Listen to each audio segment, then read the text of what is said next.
जय श्री राम।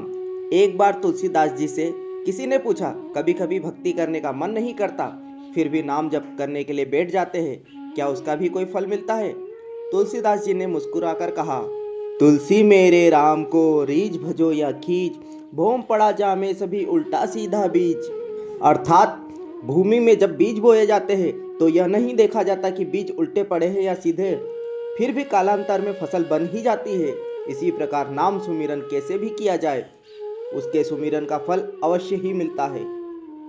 इसी संदर्भ में कथा आती है, एक बार गोलोक धाम में कृष्ण प्रिया राधा जी ने श्री गोविंद से पूछा, हे माधव, कंस आपका सगा मामा होते हुए भी आपके माता पिता को घोर पीड़ा देता है, निरंतर आपका अपमान करता है, आपका संतों का मजाक उड़ाता है, आपको मार देने के प्रयास करता है, कभी किसी को भेजकर कभी किसी को हत्या के प्रयत्न करता रहता है।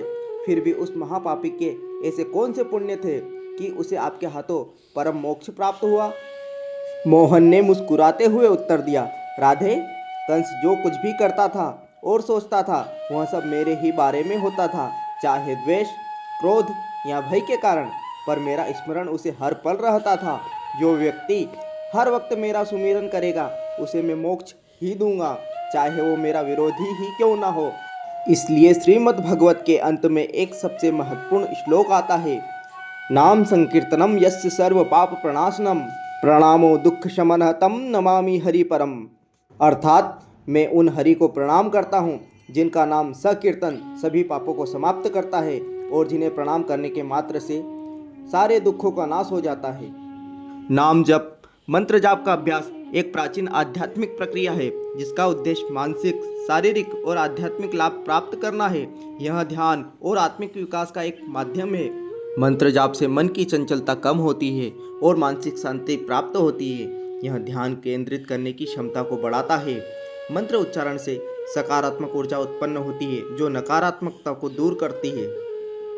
मंत्र जाप आत्मा से जुड़ने और उच्च चेतना तक पहुंचने में मदद करता है। यह व्यक्ति को उसकी आध्यात्मिक यात्रा में मार्गदर्शन प्रदान करता है। नियमित किए गए जाप से तनाव और चिंता कम होती है। यह शरीर के हार्मोन संतुलन को बनाए रखने में मदद करता है। ऐसा माना जाता है कि मंत्र जाप से व्यक्ति के पिछले बुरे कर्मों का शोधन होता है और शुभ कर्मों का फल मिलता है। मंत्रों के उच्चारण से उत्पन्न ध्वनि तरंगे शरीर और मन पर सकारात्मक प्रभाव डालती है। मंत्र जाप करने के लिए शांत स्थान पर बैठकर मंत्र का उच्चारण करें। मन को भटकने से रोकने के लिए माला का उपयोग करें। नियमितता बनाए रखना महत्वपूर्ण है। मंत्र जाप केवल एक धार्मिक अनुष्ठान नहीं है, बल्कि यह मानसिक और आत्मिक विकास के लिए एक विज्ञान है। मंत्र जप दिव्य ऊर्जाओं का आह्वान करने, आध्यात्मिक अभ्यास विकसित करने तथा ईश्वर के साथ एकता की भावना को मजबूत करने का तरीका है। प्रतिदिन 10 से 15 मिनट मंत्र जाप करने से ध्यान केंद्रित होता है। मंत्र जाप एकांत में हो या समूह में, यह हर तरह से लाभदायक है।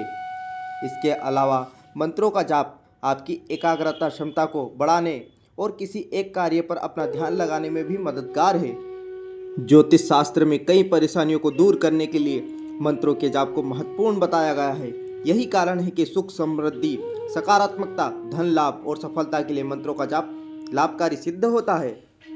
यदि चलते फिरते भी जाप किया जाए तो मंत्र जाप करने से आपका ध्यान एक बिंदु पर केंद्रित होता है, जिससे आपके मन की अस्थिरता कम होती है।